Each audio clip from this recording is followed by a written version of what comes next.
Parcel आल्याचा आनंद काहीतरी वेगळाच असतो ना. काय आलं ते तुम्हाला पुढे सांगतेस. सकाळी मस्त नाश्त्याला चपातीचा चिवडा बनवला होता. नंतर दुपारी नवीन वर्ष आहे म्हटलं काहीतरी गोड बनवावं म्हणून गुलाबजाम बनवायला घेतले. मोठा व्हिडिओ पण टाकलेला आहे मी, तो जर बघितला नसेल तर बघून घ्यावा. गुलाबजामचा व्हिडिओ टाकलेला आहे. तर गुलाबजाम असे तळून घेतले आणि नंतर मस्त पाकात टाकून त्याला 4-5 तास मुरायला ठेवले. संध्याकाळी परत मला जायचं होतं किराणा भरायला, म्हणून मग मी किराणा भरायला निघाले.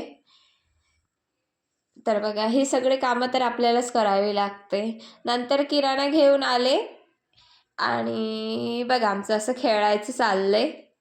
वाघ वाघ खेळतीये, मम्मीला घाबरवायला बघती. वाघ वाघ करायचंय तिला.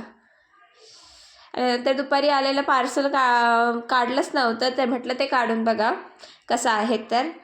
पण ओपन केलं तर छान आहे. काचेची बॉटल मागवली होती मी तेल ठेवायला, छान आली. भीती वाटते काचेचं मागवलं की काय डॅमेज वगैरे येईल का म्हणून, पण नाही, छान होते, काय प्रॉब्लेम नाही. आणि नंतर म्हटलं किराणा काढून घ्यावा, परत तो डब्यात पण भरून ठेवावा लागेल. तर हा किराणा काढायला घेतला. चिठ्ठी द्यायची, 2 तास तिथे दुकानात थांबून घरी आणून परत घ्यायचं, सगळं काढा, डब्यात भरायला घ्या आणि व्यवस्थित आला की नाही ते सगळं चेक करायचं, काही राहिले की नाही ते. एवढा सारा राडा असतो किराणा आणायचा म्हटलं तर. पण जाऊ द्या, महिन्यातून एकचदा भरायचं असतं तर एवढं काम तर करावंच लागणार आहे. सो असा होता आजचा दिवस. आणि व्हिडिओ कसा वाटला तर ते कमेंट करून नक्की सांगा. आवडला असेल तर लाईक शेअर सबस्क्राईब नक्की करा. बाय.